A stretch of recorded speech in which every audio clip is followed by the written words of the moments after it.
What is the global postal currency? What does that mean? Global postal currencies are the syntax on money. All banking systems get their authorization through contract, and the contract is written word on. And that written word, if it's modified with adverbs and adjectives, it says nothing. So these currencies out here actually are nothing. So I claimed them all up as a fact. Yeah. And I was really undermined by Dave. The last time I was super undermined, he took my concepts of opening up physical bank locations and how to do it on contract, and he sold it to the Chinese military. And then 45 days later, they open up BRICS Bank, right? So BRICS? This is on my learning from what I did. And I did that when Dave did that the last time. I was like, you know what, Dave, enough. I've had enough of you, and that was getting close to the end with him. Right on. Yeah. Right on. Well, that's a good answer. This one confused me at first, but now I understand it. But for the people who are listening, I'm going to ask it anyway. Sure. I looked at the history of all the postmaster-generals since the birth of this nation or corporation, but your name wasn't there. Why not? Because fact and fiction can never meet. When I did what I did in the year 2000, I spoke with William Henderson, who was the Postmaster General of the United States. And within 72 hours of having a conversation with him, he retired because he realized he was not the Postmaster General. I had surveillance teams come in at a C-SPAN event in Washington, D.C. under U.S. Senate Postal Reformation on February 20th of 2003 at Hotel Washington in Washington, D.C. C-SPAN was there, and I went and sat in the front row. As soon as I didn't see this, but my surveillance teams were behind me. The Postmaster General, John Potter, walked in with U.S. Secret Service. As soon as he saw me, he ran out the door. One of my entourage jumped in the elevator with him, and he's screaming at U.S. Secret Service, "Get me the hell away from Gould. Gould's here, Gould's here. I can't even be in the same building with him as him." And so, do they know? Yeah, they know. And, of course, my name's not going to be on there. But because it's a fraudulent system created underneath because their authorization ended. It ended. When did that end? It ended when they vacated the Constitution on the presidential election of November 7th, 2004. The U.S. Post Office violated Title 39, Section 101, subsection A and subsection B. And so they vacated the Constitution and the presidency. How do you remember all this stuff? You're spitting out dates and times and that's amazing. I've got a memory. That's awesome. I don't know. Right on. Okay, so I'm very blessed. Is the United States government built upon a corporate structure? It was, and then it ended in 1999. Okay. So it was, but it ran on as a fable line for a while, but it, When did that corporate structure begin? 1775, 1776 when they entered into contract. And they entered into contract for the sake of borrowing money from France? No, to set the terms of what they were going to do. So they gave us the Bill of Rights. Okay. And then the Declaration of Independence, and they were involved in a number of bankruptcies, 2 domestics and 2 70-year moratoriums. Wow. Okay. All right. Talked about capturing the flag. So it ran from 1776, a domestic, to 1882, and then they ran another 7 years to 1789, and then they flipped it into international moratoriums at that point, 70-year moratoriums. Capturing the flag. Yes. All languages are a mathematical equation of algebra. Yes. And can you give us an example? Because first of all, I'm bad with math. I'm good with grammar. Okay, so basically, a math problem has been created. I wish we had a board here, but a math problem's been created to apply value to words. There, let me slide around here.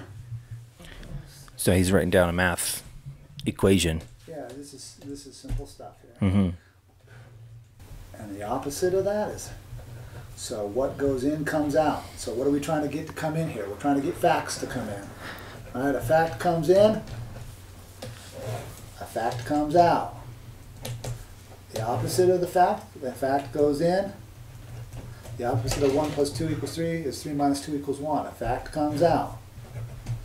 What are facts? They're nouns, right? Yeah. So what comes in front of a noun? Well, there's only 2 things that can come in front of a noun. Here. One is a One's an article, and the other is a conjunction, right? For the table and chair. The table, the chair. Yeah. Well, not the, for the. For the. Yeah, because if you say the table, then you created a modification, because now the article becomes a modifier. So for is a preposition. Yes. And then table is the object of the preposition? No, the article commands the authority of the noun. If you drop the article, you're losing the control of what the noun is. You're creating a modification. And that's where modification is change, change is motion, motion is action, and action is verb. So what comes in front of the noun? Well, there's only two things that come in front of a noun. And there's only one thing that comes in front of the noun here in our problem, which is the equal sign, right? So what comes in front is a conjunction. Conjunction. Sorry about this. No, you're good. And the other's the article. So now we have a +3 and a -3. Mm-hmm. So we use the prepositions in our sentences. So we say for the table and chair, or the opposite is, instead of for, is of the table and chair. So what's the opposite here? Plus and minus. They're opposites of each other. So we place a value of the plus and minus as our prepositions. We're prepositioning our facts. All right? We're prepositioning our facts. When you say it like that, it makes more sense. When you preposition the fact, what happens? You get to rule over the fact. Would you get to the fact can't be put on trial. Right. But the condition of mind that created the fact that moved the table and chair here in this location, hey, why did you do that? So now we can find out why the fact showed up. Okay, so that's what you mean when you say put the condition of mind on a trial, trying to figure out the intention. You know, who put this fact here? Why was this fact created? Why was this vaccine given to this person? Why? Who did it? Where? Why? When? How? You're the one. Okay, so what was the condition of thinking? Yeah. And what was in? Because here's what was in it. Yeah. Why did you do this? See, now you've got condition of mind on trial, not the facts of what they did. Who cares what they did? Yeah. Yeah, you need You did it. Now, why did you do it? Yeah. And that can apply, because that can apply to any situation. That can apply to, yes, sir, Andy. Okay. Yes, sir, to any situation. So the opposite. So what we have left here is what if they didn't do it? Well, then that can be put on trial as well. Absolutely. Yeah. Oh, yeah. You didn't do it. Perfect. Now that they shift the blame to somewhere else, now you go. Now you maintain the rules of the continuance of the evidence, and you track that down. So you keep the same facts that were done, and you link it onto that over there. Right. So great question. If they didn't do it. Yeah. Right. Because for sure. But if they did, because you see guys out here with the nanotech confessing to a lot of crazy things now. So yes, they can hide that now, because the nanotech that's going inside particulates going inside people's body. Yeah. They can program that, and you'd never know it was coming from somewhere else. So you got to be real careful with that. These are dangerous times with dangerous people and they're actually on the loose. I mean, the U.S. military is letting them run around. Yeah, well, that's the thing, because they are the U.S. military. Yeah, they're subservient to those controllers, more or less. Correct. Yeah. And it's a really sad thing. You know, somebody asked me the other day, well, what's going to happen if all these people come into our country, this and that? I'm like, I don't know. I guess the U.S. military is going to jump out there in high heels and go chase them. That's what it's starting. How's that going to look? That's what it's starting to look like these days. It's ridiculous. It's ridiculous. Okay, yeah. So what's left is the 2 and 2. So the 2 is now the verb, right? We place a value of verb here. So the thinking will never change the condition of the facts. What that means is that here's the cup and for the cup and table, or for the table and chair. Those are the facts. But what created that to happen? Because the facts are not going to change. Mm-hmm. What created the condition of mind? Yeah, had to be. How did that come to be here in this room? Oh, and he brought it in this room. Oh, okay, cool. Right? Yeah. So we agree with that. Now we have jointer. We can all agree to that. So you're exposing transparency by presetting the facts to break down the condition of mind on why the facts happened. Yeah. It's like you could put a gun on the table, And you can yell at that gun all day. Go kill somebody, go kill somebody, go kill somebody. Great example. That gun ain't going to kill anybody. Yeah. Right? But the party that picks it up and walks over and points it at somebody and puts a projectile down, what was their condition of thinking? Yeah. Right? Did they have knowledge, or are they in nonsense? Mm-hmm. Or are they following orders? And then, of course, who gave those orders? And then you're up the chain of command. And of course, at that point, you're following the money, right? Because that's what caused that vanity to happen. So crazy things. Right on. Will you hand me that clipboard? Yeah. Cool. I'm going to have to sit with that for a little bit. Sit with that one for a little bit. Appreciate it, Andy. So basically the mathematical example that you just gave me can extend throughout all things spoken. All things written. All things written. Yeah. Okay. Yeah, spoken is, you can't quantify spoken. Which is what establishes the foundation of written fact. Correct. And because anything that's not written in this format is up to interpretation. Correct. Which now creates division because everybody's going to argue about what the words could or could not mean. Exactly. So what I've done is brought conformity to the facts of what are being done to now break down why the facts are being done. Did it help our fellow mankind? Did it share kindness, or did it create division? Yeah. And so these are that's is why I'm, of course, not on the airways. Yeah. Is because now culpability can now be handed out, and the people, it's highly embarrassing for some to have these performances, articulated in such a manner. So. Right on. I wanted to ask, the other day we talked and you told me about punching the Pope, one of the popes. Oh yeah, the Black Popes. What's the Black Pope? Well, you got to read. Have you ever read the book Vatican City Assassins? No. Oh, classic. It'll teach you all kinds of nefarious people that are in the world. You gotta kind of watch what's out here. It's like the shadow government type of situation. Where they have their own concepts, and Okay. their concepts are based around lust, vanity, and greed. Yeah.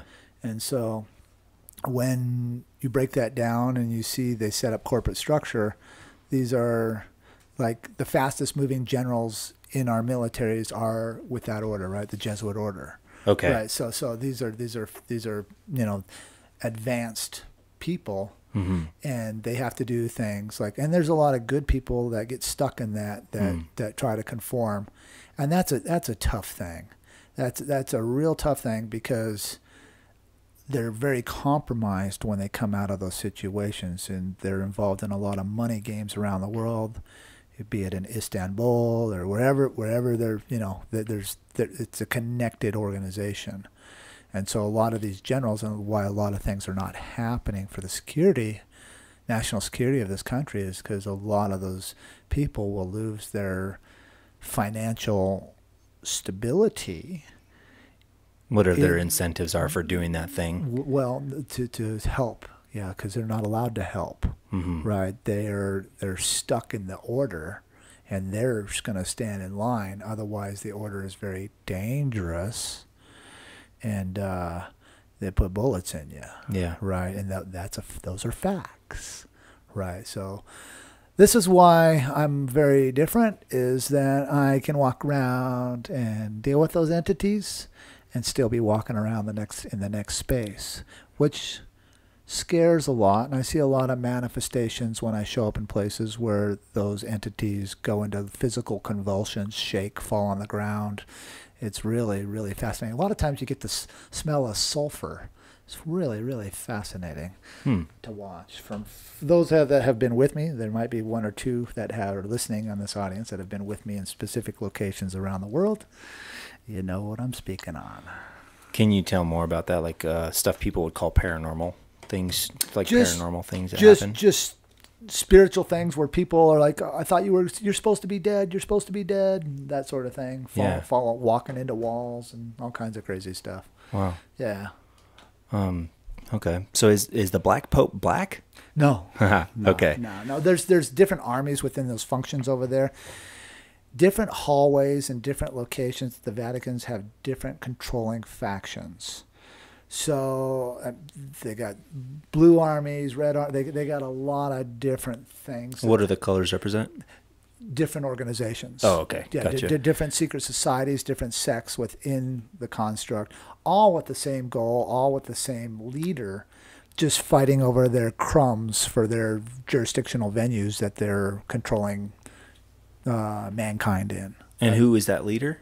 It's a number of them. It's just not one. It's a whole, and they're just spokespeople for the financial entities behind them. Okay. Okay, so that's one. It's so multifaceted that it's very difficult. That's why it's so hard to stop, because there's so many layers. There's so many layers, and then if you take one out, it's a chameleon and it changes form. Okay. And so you have to catch the spirit in the right spot, and you have to have the right people around to make sure they don't get away.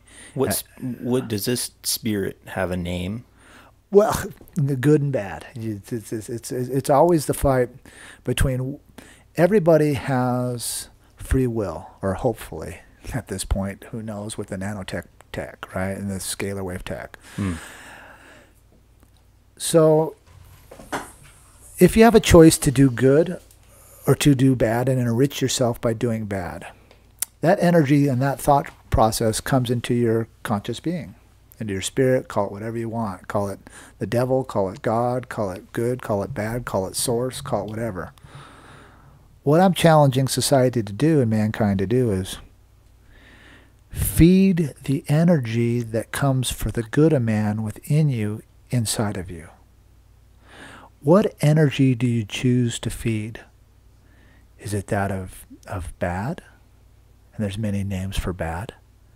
Or is it of good, of kindness, of love, compassion, fairness? And that's the real challenge within all of us, is do we go for the vanity and take the secular? And does that somehow make us better than anyone else?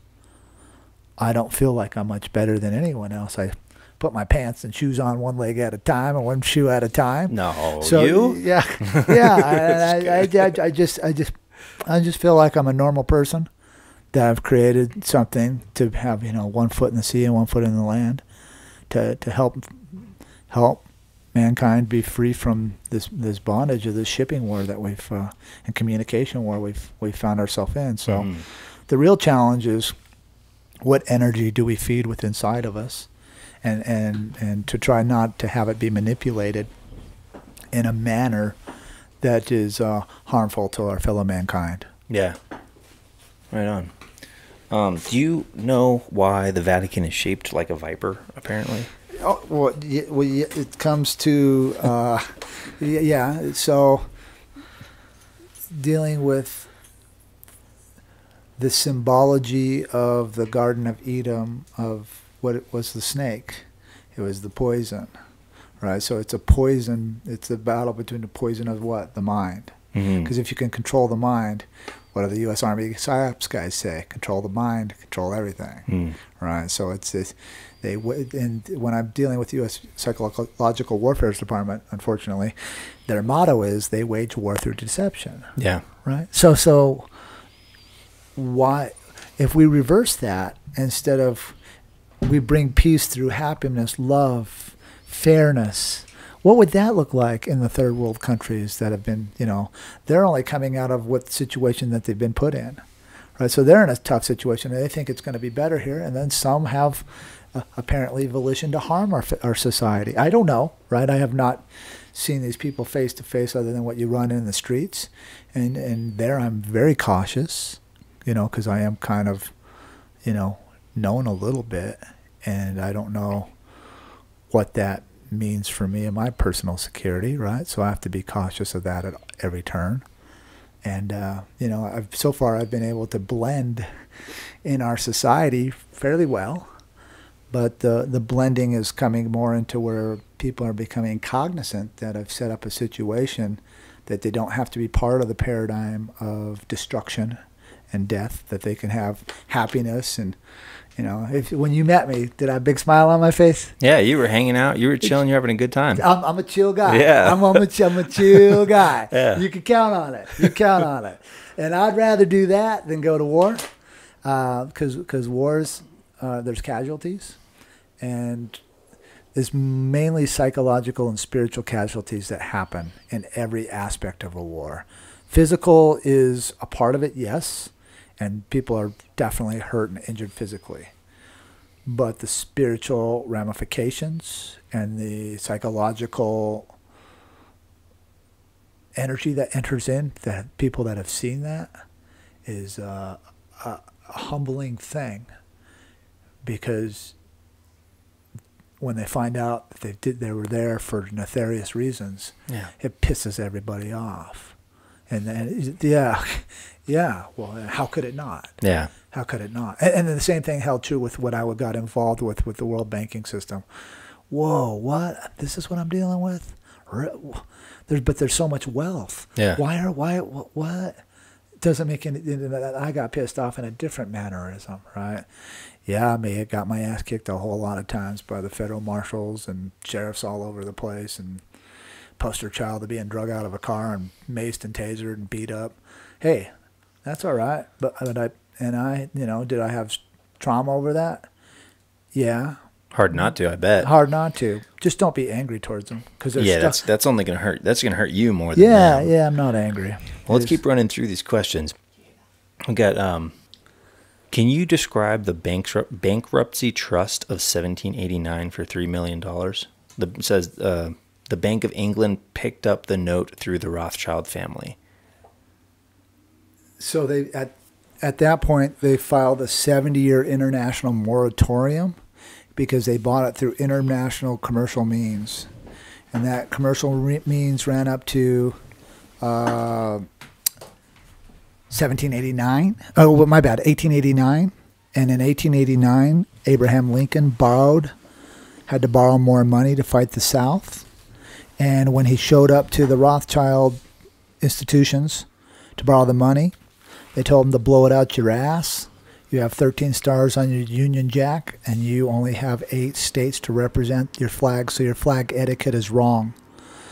So Abraham Lincoln had to go out and he recruited Indiana, Ohio, Illinois, and Wisconsin to represent the 5 territories coming under the statehood now of the Union.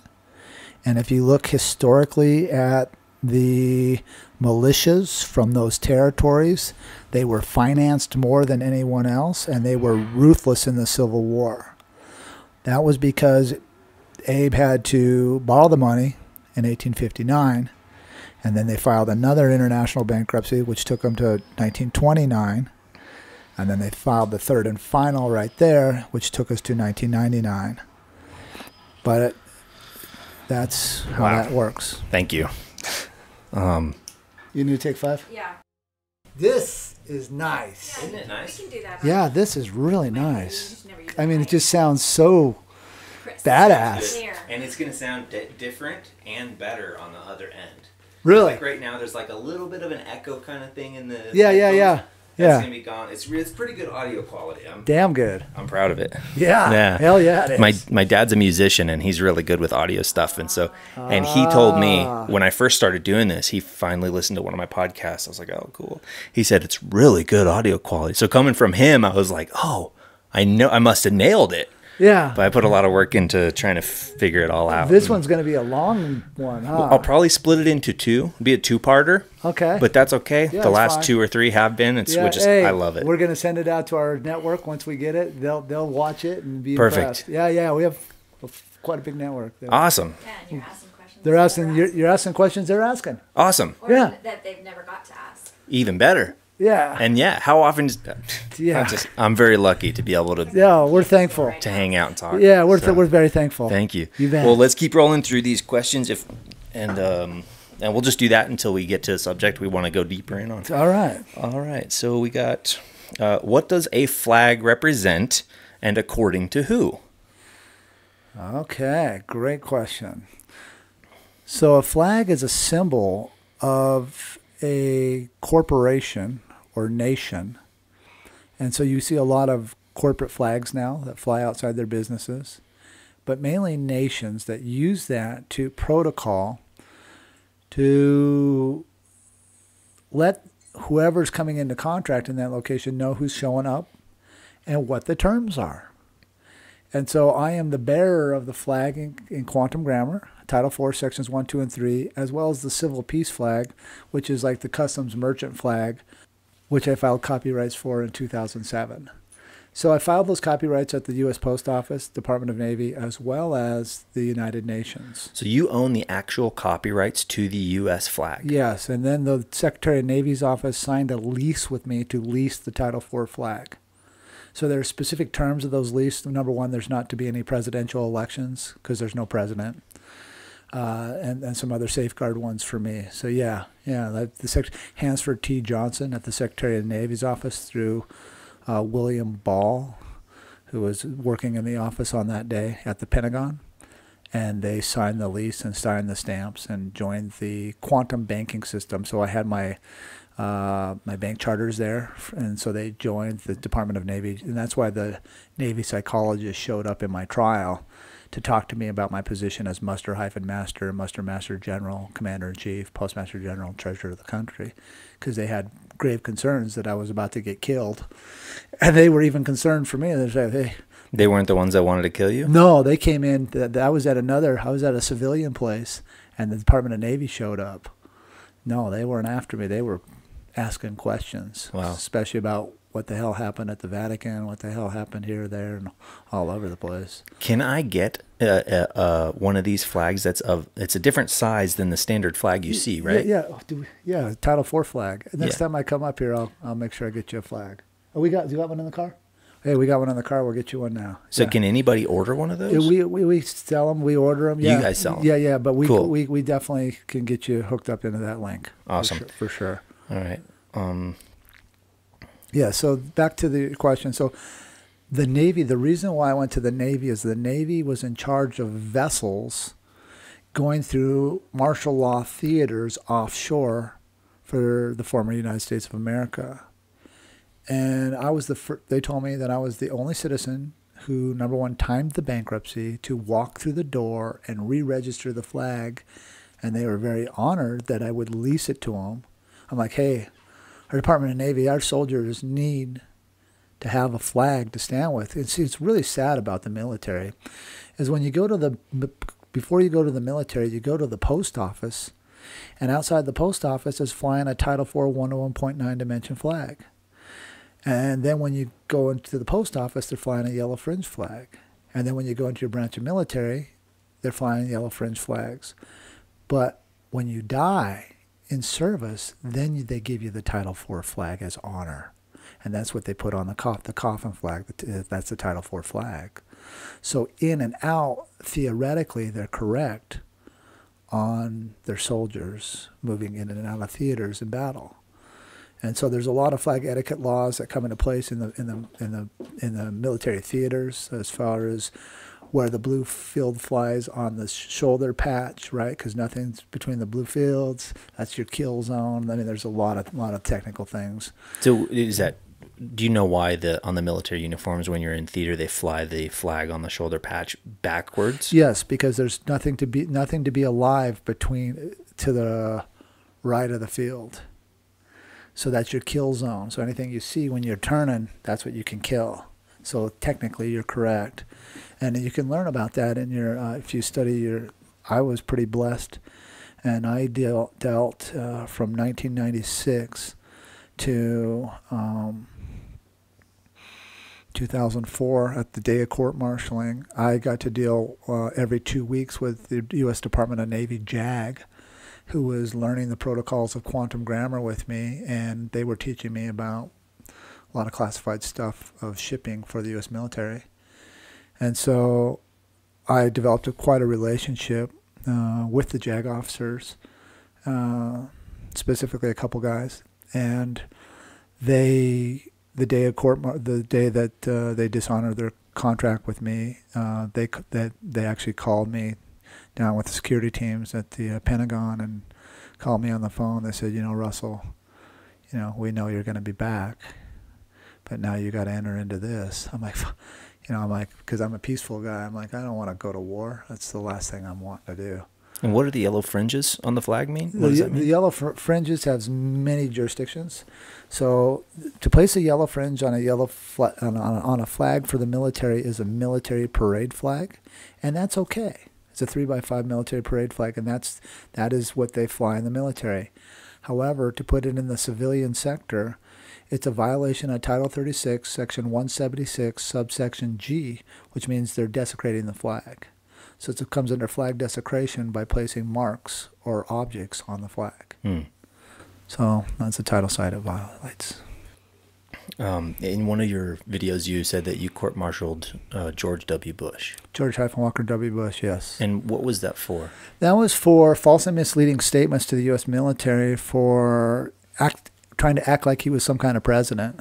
Okay, because this is post-2004, yeah, November 7th. Yeah, and the Pentagon had already entered into, the Department of Navy had already entered into contract with me terminating all presidents because there's no guidelines to elect the president anymore because the Constitution ended. Can anybody see that contract? Yeah, I have a copy of it. Awesome. Can you share that with me? Yeah, I can get you a copy of this. You want a copy of that? I'll get you a copy of that. You mentioned you rewrote the whole construct for the Veterans Affairs. I did. And that took you like 3 years? Yes, it did. So what I did is I set up a system where if a soldier got injured in the field, that his family would become under a dynasty, and that each soldier was given the right of dynasty for their family to set up a floating macroeconomic rate where the soldier's family would get paid indefinitely because the soldier was he was handicapped in the society. When he came back out, he was unable to provide for his family. So that was one theater, and I mean, I built, it was a lot. Is that currently in operation? I don't know what they're doing with it at this point. It was massive. It was about 3,000 pages. I gave it to a few soldiers that were in the U.S. military, and they were baffled. And I mean baffled at the levels that I went through, from dentistry, from psychological, from healing post-traumatic stress syndrome, for getting chemicals out of bodies with hyperbarics. I mean, I went very in depth on how to clean our bodies in a naturopath, holistic way to break away from the pharmaceutical industries of bringing health to the soldiers within the U.S. military. No, it sounds like they're not operating at that capacity right now. No, actually, I got kicked out of the U.S. Veterans Hospital here in Prescott last weekend because I wouldn't wear a mask. They're still waiting to wear a mask right now? I got tossed out. I'm not even clowning. No, I tossed out last Saturday out of the veterans. I was going to see a friend of mine. He's dying. He's a veteran, and he's like 87. I wanted to go say my last condolences to him, and I walked in the door. I was literally 10 feet from his room. They started screaming at me, put on a mask, put on a mask. I'm like, yeah, my friend's here. And they called security, and they tossed me out of the building. So wow. It's pretty wild. Go figure. Yeah, I didn't have any of my paperwork on me, so I was unprepared. I was like, what in the world? I was just going to see a friend that was going to pass. He was a lot older guy that I spent a lot of years working at his lab that he managed. It's unbelievable that they're still doing that, and not surprising.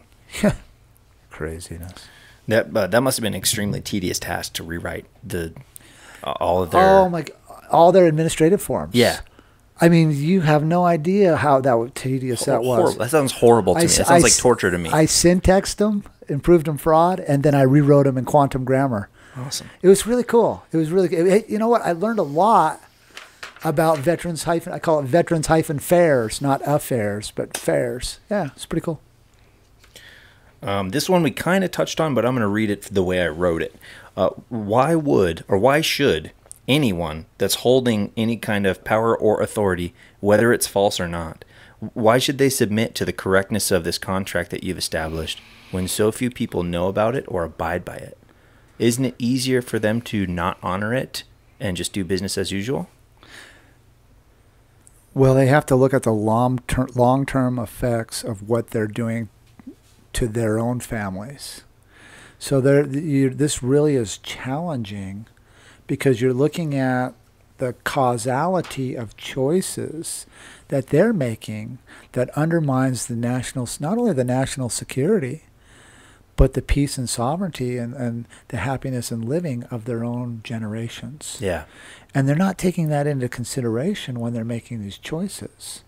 So they need to be sat down and given the necessary commands to comprehend that society has moved beyond division. We're not in a state of war with our fellow mankind, even though they want to push this upon us. Oh, yeah. And those actors who are only acting, who think that it's okay to undermine the national security of our borders, of our people, of the sanctity of our faith, our freedoms of our rights to bear of our arms, those are not principles that we the people concur with.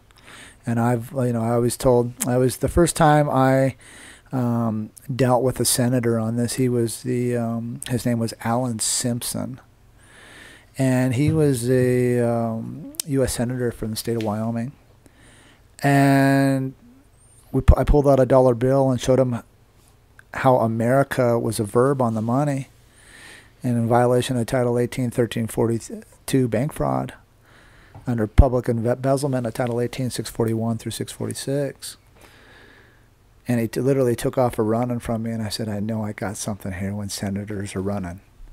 Now, coincidentally enough, last summer, 2 senators from the state of Wyoming and the governor of the state of Wyoming, literally, I was in a steakhouse in Wyoming, and all the merchants from our community was at the steakhouse to be at a meeting with these people, the senators and the governor, Gordon from Wyoming.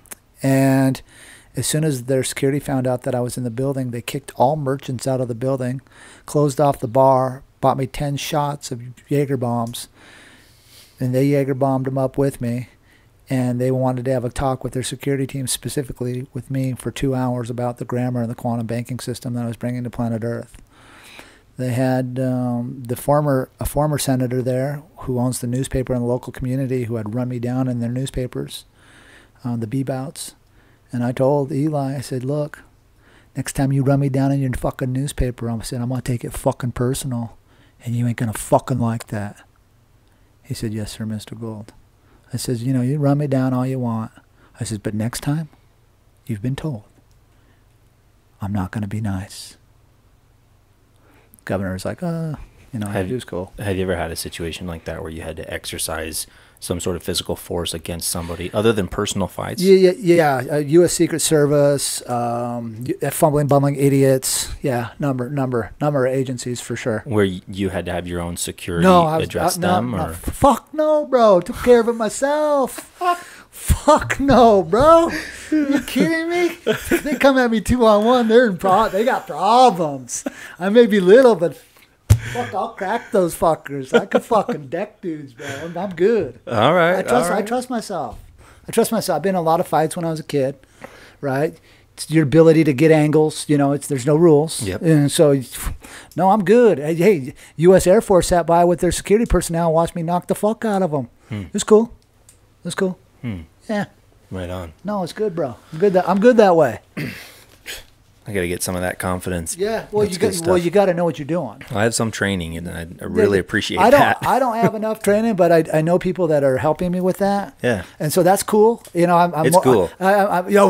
It's fun. It's some of the angle points and the pressure points and the things that can be done now. Scary, right? Scary shit. Yeah, I'm more like I like to tap them up in the ear. I like good ear shots and taking them down that way. Ouch. Nothing like a good ear shot. Nothing like if you've ever been hit there, you know what I'm talking about. I have been hit in the ear, and that sucks. And it sucks ass. For sure. Oh, man. Oh, yeah. Earlier I asked about the punching the Black Pope. Oh, yeah. What was that about? That was about setting up the pecking order of who's the boss on planet Earth. Okay. Yeah, we had a conversation about, because they were pretty upset about the accountability that I was bringing. Yeah. And what's the role of the Black Pope? Or what's a few of them? Just undermining the national security of nations, undermining the national security of military personnel who they advance for technologies, right? So a lot of it's black ops, and there's a lot of black ops operations running. As you know, black sites all over the damn place. It's a freaking shit show out here. Mm-hmm. And so they're in part of the financial backing to make sure that people stay in line, Mm-hmm. and then the security forces that go out, the assassins that go out to make sure that policies are upheld. Right on. Yeah. Okay. Yeah. Thank you. Are you aware of the Luciferian Brotherhood cult system? No, I'm not. I don't follow any of that stuff. Right on. Am I supposed to? No, not necessarily, but Yeah. being this involved in authorities and nations and governments and things like that, that group positions people in those places to do things like what you're describing the Black Pope does. Yeah, I wouldn't be surprised. Yeah, I don't. Right, I don't know anything about it. Yeah, I was just curious. I've kind of done my own thing, and Yeah. Who knows, right? Have I met? I don't know. Right. Okay. Yeah. As far as the ley lines go, do you have access to like a map of the ley lines that are? I could draw you one. I got them in my head, but I keep that kind of inside. And why is that? Why is that something that to keep? Well, quiet? because it was given to me out of confidentiality of where I gave my word. And sadly, if I give my word on things, I just stick to it. Yeah, no, I don't have any issue with that. I'm just curious about what the purpose of the ley lines are, and the one that really was the wizard and all that was David. Mm-hmm. He was one of the highest ranking degree Masons in the history of planet Earth. He was a 92nd degree Mason. So his ability and the access to books that came through him was phenomenal, right? So we had books that were, nobody can get. Yeah, in wax paper and all kinds of crazy stuff. I've seen a lot of nutty stuff on maps and energy ley lines and portholes and all kinds of stuff. Yeah. Yeah. Right And the porthole thing, that's an actual phenomenon, and it's very, very dangerous stuff. Those are dangerous people. Yeah. And they're to be taken quite serious. What is that? Dealing with space-time continuum and time jumping. Okay. It's easier to go in the future than it is to the past. So it's very, very dangerous things. And these are human beings doing this? I don't know if I'd call them human. So are they doing this through a technology? Or is this built technologies and natural technologies? Okay. Both. And what's an example of one of those natural technologies? I don't know if you could find it, but there's a group of Marines that walked through a gravity well in a cave in Afghanistan, and they showed up in like Romania. Okay. And as they did that, an activation happened in Iraq on another spaceport. Okay. So stuff like that. Right on. And that was on YouTube. I don't know if it's gone. I don't know if it was a bullshit feed, but some of the things there and some of the things they were showing, sure, because they had to bring out Black Ops to cover that up. And some of the people that were talking, I knew of those people. And yeah. Do you know Stephen Greer? I don't know Stephen Greer. Okay. He hides out from me. Have you met Donald Trump? I have not. Okay. No. I'm just kind of a quiet guy. Yeah. And I show up. That's one of the biggest complaints by U.S. Secret Service is that I don't make appointments anywhere. I just show up. Oh, yeah. I bet they don't like that. No, I say, well, shit rolls downhill, or when you're the fucking boss, you do what you want. Deal with it. They probably don't like that. I don't give a fuck what they like. Yeah. All right. Let's see. This is a pretty straightforward, simple one. Anybody can find this information on the website, but I'll just ask you to get it over with. What is the claim of the life, and how does one move out of that system and into the claim of the life sovereignty? So a claim of the life is the capacity to join and claim sovereignty in a buoy system. A buoy are contracts that are around the world, around the globe, to navigate corporate structure where one can claim and move their equities into a neutral position outside of wartime theater. And the claim of the life gives a function of biometrics within the claim of the life that claim where you were born, when you were born, how many Earth space days you got on this Earth space place, and basically is claiming your date you were docked here and who did the docking, parents, as well as a neutral position for your contracts and banking. And we're moving the paradigm now. I can give publication that the paradigm is going to be moving completely out of the shipping war. We haven't worked out the logistics on the website yet, and I don't know how we're going to go about that for postage, but something that I'm considering to do is move them completely out right out the chute. What is that? Oh, so that you wouldn't be born into the birth certificate system without having your life claimed. Well, you would move completely out of the postal construct. So the stamps you would use on contract, the corporate structure for corporation numbers, that may all have to be changed out. But these are things that we have to financially make feasible for the people. So then would people still be born into that fraudulent system? Well, they're there, but they're going to stop and correct. So the second tier, to answer your question, it gives them the capacity to stop and correct. Because you know it's really cool, Andy? In life, we come along, and I have a question for you. Do you know, does your mind hold the same knowledge that you've learned? Is it the same as you were when you were in high school? Not at all. So we change because there's conformity, because you learn more. Mm-hmm. Same thing happens true in life. Yeah. Right? So we've learned more, and the people joining the system learn that the system is defunct, that it ended. They're learning about the bankruptcies. They're learning about the flag. They're learning about the postal. They're learning about the grammar. And so now as they're learning, you have a beautiful thing in life that you always have the right to stop and correct. You have to give people the right to stop and correct. Some of the things I was talking about earlier with the sheriffs and the police department, that's why you're not out there being jerks to them and this and that. Right? Give people a chance. Yeah, exactly. Let's slow down. Let's start thinking about what we're doing.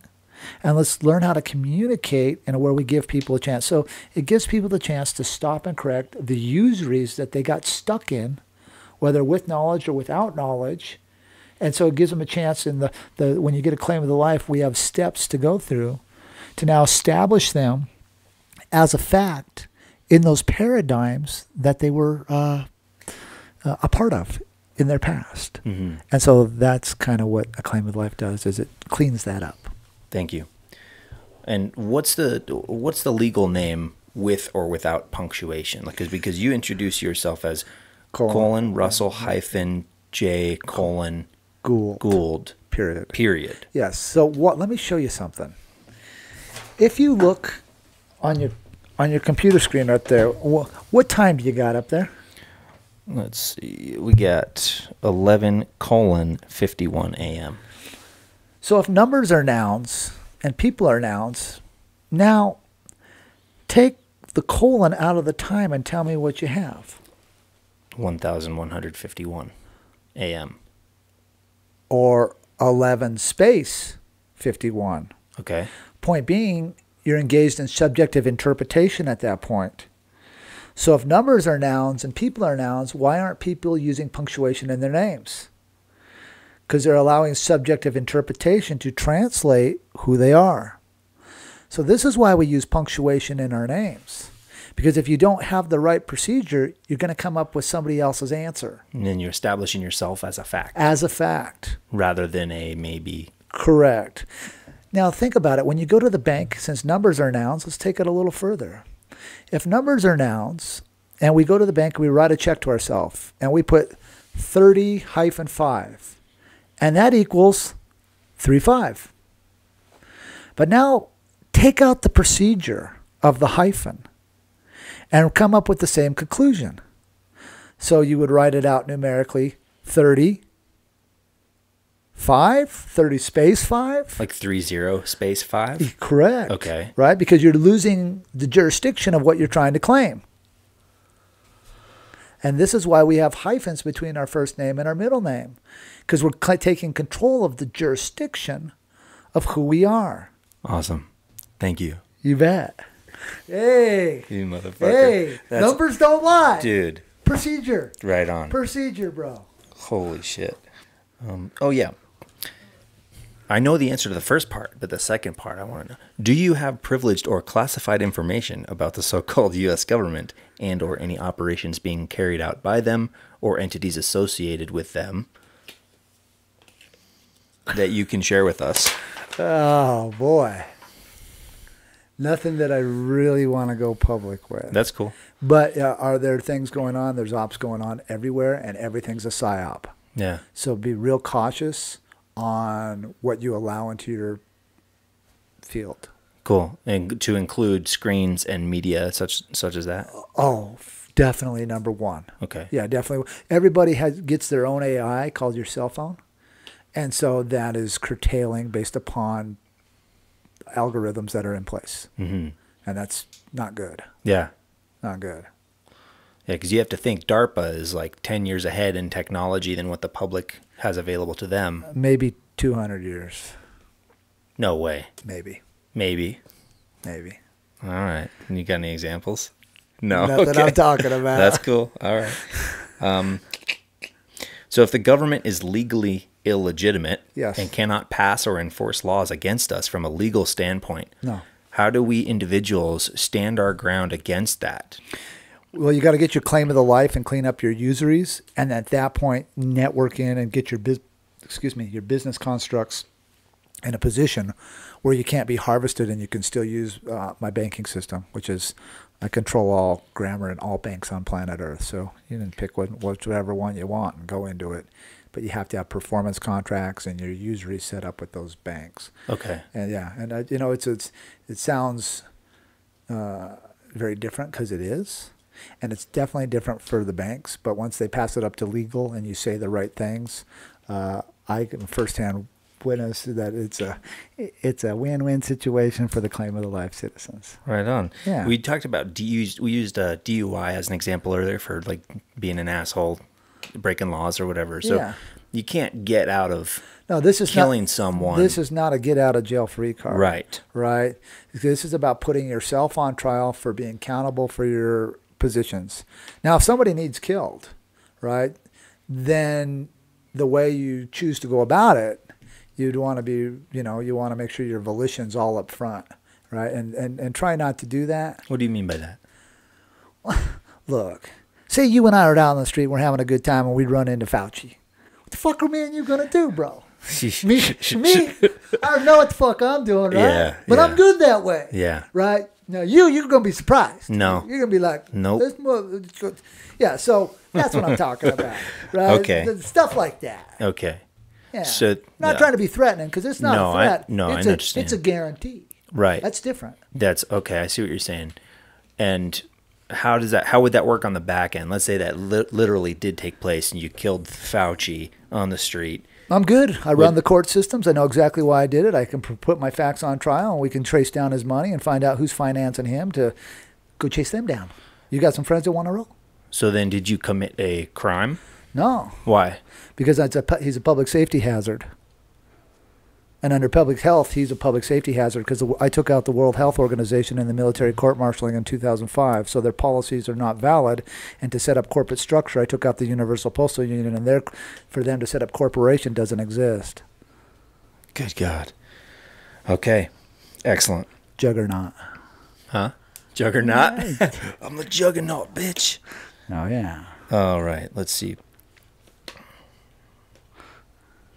In the long term, for you, creating this ability for people to reclaim their own sovereignty. Yes. What does that look like after you're not here anymore? People are going to get to manage themselves. I'm not involved in that. Even when you get involved in the system, stay within the buoy so you don't get yourself hurt, because there's a lot been set up that the general public is not cognizant of. So that's why I give them increments on knowledge, because it takes a lot to retain this. Yeah. Because you're physically retraining your mind and your consciousness and your spirit, because now you get to make choices on which energy you're feeding. This is the dangerous part with some of the nanotechnology that's out here, is they're trying to thwart that ability. Yeah. And so we need to get in front of this now. There's not very much time to get in front of these guys, because the education on their part is so advanced and so nefarious against us that they're precogging our ability to stop them. So what you've created will still remain? Yeah, because it's always now. Okay. How does that interface with the non-correct grammar government? Well, I'm seeing most of them dead in my now space. right? I'm seeing them being a non-factor Right. because they're using non-facts. So they're either going to die or be moved out of the now space. So to be correct, you would want to be accountable for your choices. And you got to comprehend, I'm a principal, so that my choice of words are much different because I can be that person, which is a much different culpability, but it's also more accountability. Okay. Yeah, crazy as that sounds.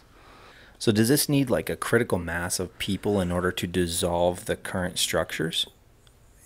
What it needs is a restructuring of the media who allows the structures to move. Okay. Because it's the media that is controlling the narrative. That's perception. why the perception. That's why all these podcasters are paid off, is because they're working for other entities unbeknownst to them that are allowing the negative agenda. Instead of talking about feeding the energy of positive and happiness and get along with your neighbors, they're talking to us about somebody's bombing somebody somewhere. Yeah. Right? So the media perspective is the guilty culprit, and all the podcasters who ain't got the spine because they ain't done nothing as far as being in the theater and doing something about it, right? Because it's another thing, because you have to put your ass on the line, Yeah. and that's a pain in the butt, right? Because hey, lumps and bruises are factual. Those things happen. Are you familiar with the Sean Ryan show? I'm unfamiliar with Sean. He's a Ryan. former SEAL. You might like his show. I don't know. I'm familiar with him. He's good. It's good stuff. Yeah, I don't know. Like I said, Oh yeah. don't know a lot of too many people. But Yeah. that's That's good. Yeah. That's a good place to be. it is very humble. Let's see. What was your very first clue to all of this? Well, I was in a courtroom, and I was doing flag protocols, and a judge came off the bench and took off his robe and tried to sit next to me at the table, and he should have sat across the table. Well, that sounds like your first affirmation that you're on Yeah. the right path. Yeah. But what was your very first clue that something's off here and it's in the grammar? Oh, when I was really young, when I was in first and second grade, I went to summer school for 3 summers, first, second, third grade. I was in a private Christian school, and I was taught sentence diagramming. Yeah. And I became cognizant that there was a manipulation about these words. So I did as best I could at the time to study words. I wasn't hip to the prefixes or suffixes. I did know about root words, but I didn't comprehend. I didn't have the dictionary access like I did later on in life, to where I could read, like in fiction, read like Noah Webster's 1828 and read all about the prefixes and suffixes and what makes words and the laws of bracketing and all the things that italicized words are misspelled in contract. And I mean, just all the things. Changing font, sleight of hand. I mean, you just a lot of crazy things that, different dictionaries have out there, but you got to read the fine print.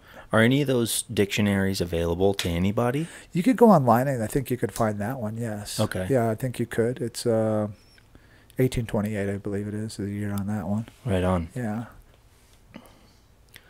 But there is a letter in one of the dictionaries that I read, and it said, the bastardization of the English language is one of the biggest crimes on the planet. But I got to eat. Right. They were honest. You talk a little bit about 5G being a war against your mind. It started in the 50s with contact tracing. Talk about the food being poisoned, the manipulations. Yeah, U.S. Air Force. Have you published a list of the people that are orchestrating this stuff? I have not, and there's good people out here that have done a lot more study on that than I. Uh-huh. I just know they need to be held accountable for this, because this is a mass trespass on the free choice and sovereignty of mankind, and the spirit of who we are as people on the planet. And and the worst thing that I saw, one of the worst things, was in the COVID nonsense, all the 5G towers popped up. Yep. And so that somebody was making money, and somebody was not doing their homework on long-term effects. That's right. Of what the radiation does to the biochemistry, which affects the psychology of of our fellow man. I did a show on this. We have a woman in Prescott Valley who has a park across from her house, and they were trying to install a 5G tower in that park. And within like a certain distance, like 300 feet or something small, 300 yards maybe, they have to tell people who are living there, hey, we're going to put this tower in. So she started rallying a bunch of her neighbors to get together and fight against this. And so we talked about this and looked up. They compiled a fat list of all the studies that have been done on this type of tech, not just 5G, because that's 5th generation. Yes. But this type of stuff. Yes. And they ultimately prevented the tower from being built there. Good for them. But one of the amazing things is that this stuff has been going on and studied and used as weapons since the 70s, 80s, even before 40s, 50s. Yeah, that's some of the if you look at some of the studies out of Navy labs and some of the things, they're pretty advanced. But you have these telecom companies that are putting this stuff in to, like I said, kind of about the Starlink, to kind of create this blanketing network, right? But the studies that they do that say, hey, this is okay, it's not harming anybody, they're short term. There's like, oh, let's expose something for 30 minutes to this thing and then examine whether or not it was damaged. And again, this is where you preset the facts and put their condition of mind on trial. Why are you doing this to our fellow mankind? Yeah. Right? Because they're doing it with a volition, because there's a lot of money at stake. And this doesn't need to be done over money. That's what I keep telling people. There's so much wealth on this planet, it's disgusting. Yeah. And you don't even have to mine the earth. It's right. Crazy. It's crazy. You mentioned scala wave or scale wave technology? Scalar wave technology. What is that? That is technology that programs the subspace between the electron and the proton and the neutron, that can program the cellular reaction in one's body. Does this have anything to do with the vaccines? Or the vaccines incorporated in that? Do you know? Don't know. Okay. But it has to do mainly with like HARP. Yeah. And some of their technologies for ionosphere, and some of the things that they're doing with the aluminum bromide and how they can program that, and then to program us and then down into our 5G situations. Right on. Thanks. Because it's multi-layered. What are your spiritual beliefs? Oh, I definitely believe that there's good and evil, and call it the devil and God, and it's up to source, whatever you want to call it. Some source is good, some source is bad, right? Yeah. Right. There's a combination, and which source do we allow to come into our consciousness, and which one do we choose to follow? It's a one thing to have beliefs, but it's another thing to perform those beliefs and live by your principles. So I choose. I grew up in a Christian background. And I choose to be more about doing good to our fellow mankind, and eye for an eye sort of thing. But I'm not going to be judgmental of somebody who has a different faith.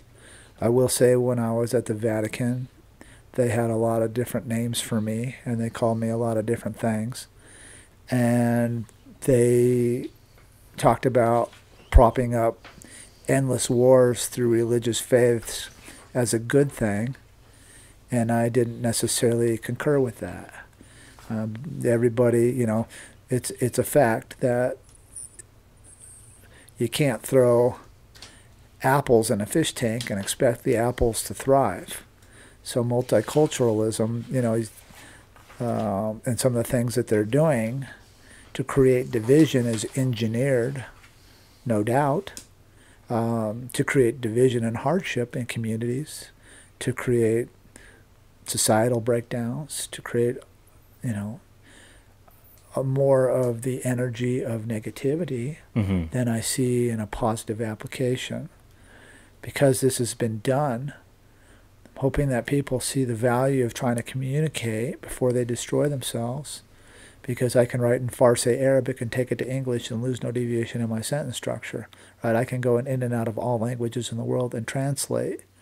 So it gives a chance that if there is this hatred and division in communities, to now satisfy needs on all sides through a math interface for a language that we can perform and be accountable for our actions and not try to hate or feed off of other people's energy, which I feel there's a big vampire effect going on out here to feed off of people's energy.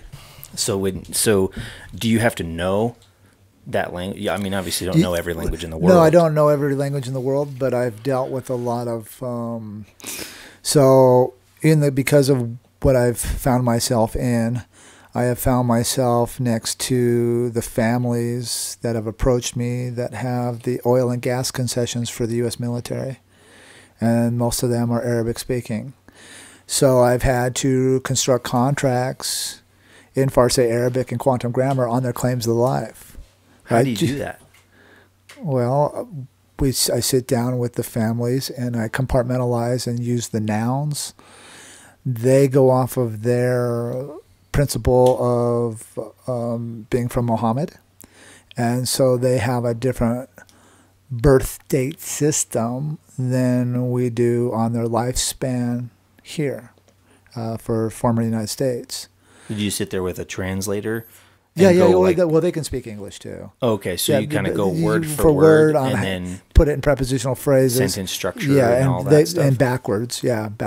So then, are they reading it in their own language? Yes. In syntax? Yes. Okay. Yes. And I've done several meetings and several families that way from Turkey and Afghanistan, mainly Afghanistan. They were wanting to bring me to Afghanistan and gave me all the paperwork for all the geographical value and the rare earths before we vacated Afghanistan. They wanted to bring me into Afghanistan to run and set up. They wanted me to oversee running the world's largest metals refinery and rare earths materials and some different lithium technology, brine technologies that I can do. And so I was brought into meetings by people in the U.S. military and the State Department and DOD to sit down and have conversations with those families back in 2016. So then two kind of tail questions on that. The spiritual question, do you believe that Jesus Christ is who he says he was? Well, what I know is that he was trained quite nicely in alchemy from his uncle. Joseph. And so he had a lot of tricks. Is he who he says? I would say that he is someone that has been one of the most influential people in the history of planet Earth. Mm-hmm. And he was definitely here. And he was definitely had God in him for sure, because some of the miracles are unexplainable as far as what he could do. Mm-hmm. But was he trained in certain things under, there are elements that one can put in the body for levitation. There are things that can be done now on the monoatomics to move your paradigm into where you want it to go. What element? Several of them. Come on. Everybody wants to fly. All right. Okay, but then it comes down. Then it comes down to the condition of the heart, the condition of the mind, and him being who he said, and the Son of God, and the things that he had a heart, right? He cared, and that's what I can say. And everybody's on their own journey to find out who Jesus is for them or God is to them. And there's a lot of different names for it and a lot of different texts, right? Yeah. But all of them seem to have the same concept, that there was Jesus here, or this man, and he walked around and he performed miracles and people followed him and loved him. Yeah. And he didn't stand down to powers to be, and he was humble in his walk and the way he approached things. Yeah. But from my perspective, you'd have to be a pretty tough guy to do what he did, and that's a fact. And I'm not trying to say that he was just because he was turning his eye or turning his cheek doesn't mean that he didn't have the courage of his convictions and did what he did. Oh, yeah. Yeah, and so for that, much love and lots of respect goes out to that, because you have to give honor where honor's due, and but I don't get caught up in theology a whole lot. You're taking me a lot deeper than I really want to go, but the Muslim has his own faith, and so I'm going to be honorable of that. But each faith is all based upon, predicated between good and evil, and different perspectives of good and evil. Some cultures and some faiths, think it's good to kill. Think that if you don't believe in their faith, that you kill that other faith.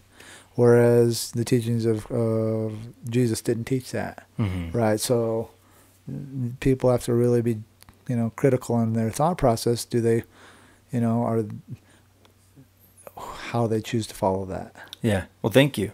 Thanks for going deeper with me. Yeah. People ask those questions of me all the time. I think one other... so they call it a lot of things. Source.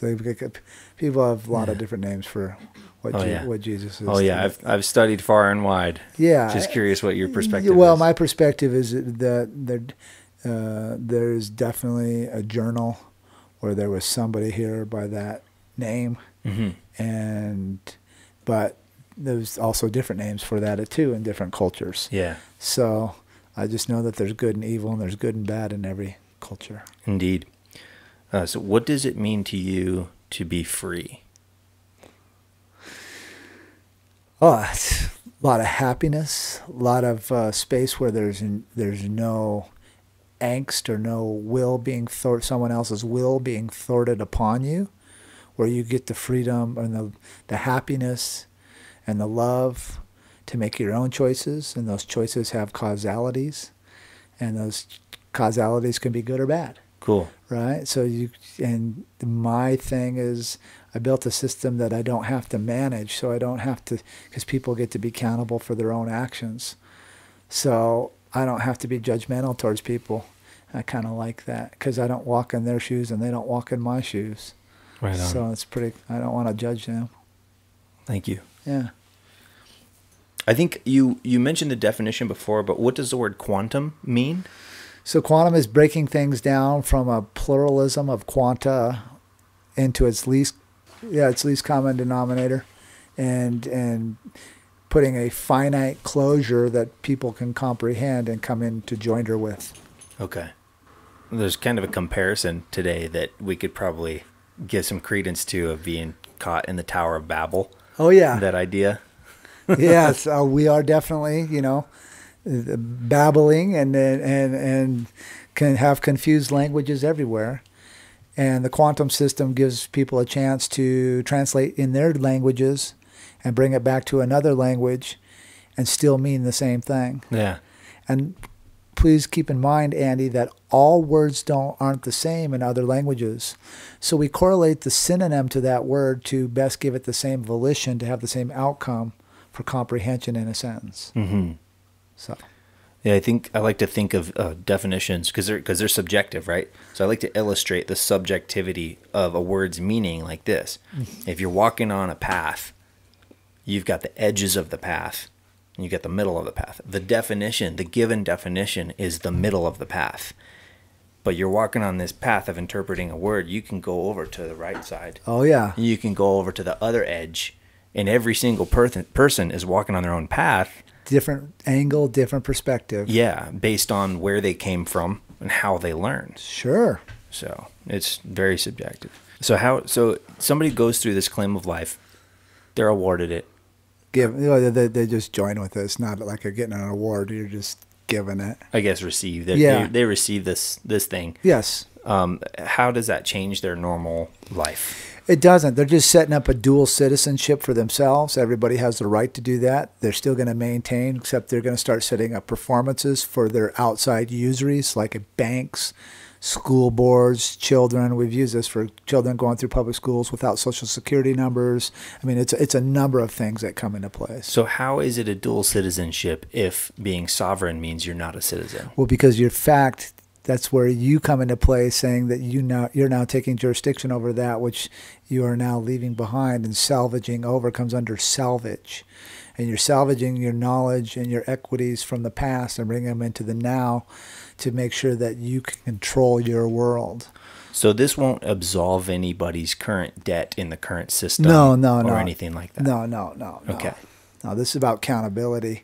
Now, if you have debt, get rid of it as fast as you can in these times. I mean, it's not a time to be holding on to debt. Yeah, because as we said before, you as a vessel can be used as collateral against that debt. Oh, yeah. I think it was Bush that reauthorized debtor's prison back in 2001 or 2002. I can't remember when that all happened, but they were reauthorizing debtor's prison for sure. Okay. In their fiction, if there is such a thing. Okay, I have a listener question. I've got only one listener question, and it's all right. I love the audience. All right. Yeah. So they are coming from the standpoint of you being a Christian. So we kind of went into that a little bit already. But their question is, this is Tim from Colorado. What is the difference between sovereignty offered through the claim of the life treaty compared to the freedom and sovereignty in Christ? It'll give you a different perspective on the words that you're being articulated to in your Bible. You'll find yourself more wanting to be in the now space and seeing the value of that, and it just gives you a different perspective. Have you rewritten any of the Founding Fathers' writings in syntax? I have, yes. The Bill of the Rights, back in 1999, we wrote that in quantum grammar. That was the first thing. We started on the Constitution, and then I realized, or became cognizant that that's something that has to come from the people. Like individually? Like collectively. Okay. Right. So I didn't feel that was my job to do, because I knew that the time was going to change. So we have constitutional articles under a Bill of the Rights in our contracts. However, the concept for a constitution, that needs to not come from representatives, but needs to come from the people. Awesome. And so I didn't want to trespass on that position. Because I mean, it's already enough to grab the flag and do all kinds of things. And I mean, but I felt the people in their own communities and their quantum structures should set up the terms for their living situation. Now, I am a function of shipping, recording, journal, that sort of thing, and judging myself. But if I have and I had to judge others that were creating nefarious acts because nobody would stand up against them. And that's a problem, is people don't stand up against. And when they do, they're grabbing their fiction grammar and running into their fiction courts and thinking that they're going to get somewhere, and they get nowhere. Mm-hmm. Right? It's more of the same. Oh, you're not showing any facts. Well, they're not telling them why they're not showing any facts, right? Because the judicial system's been taken out. Yeah. Right on. So, but yeah, to answer your question, the Constitution should come from the people. And the Bill of Rights that you rewrote, is that somewhere? Similar. It's the exact same what you see out there, but giving the armament, freedom of the speech, everything, faith, all the fundamentals. Yeah. But it's the people's job. For the Constitution. Yeah, that's not my job. That's the people. That's got to come from the people's heart, not from. I'll show them the administrative and the maritime and the admiralty construct, but that's their terms for their communities, for their lifestyles, not mine. Right on. Yeah. Well, where can somebody acquire a Bill of Rights that's written in syntax? Well, we'll have one attached for you. We've probably got one here somewhere.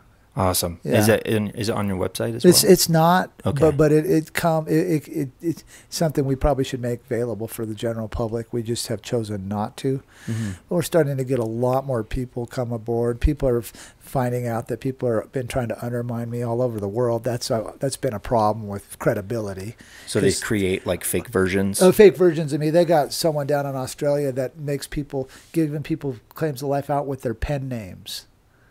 And so now they're trying to discredit, creating people out of thin air. Well, you couldn't combine that with the current alleged legal system, so it doesn't work. Well, they're getting harvested and thrown in jail all over. Okay. They're pointing fingers at everybody but themselves.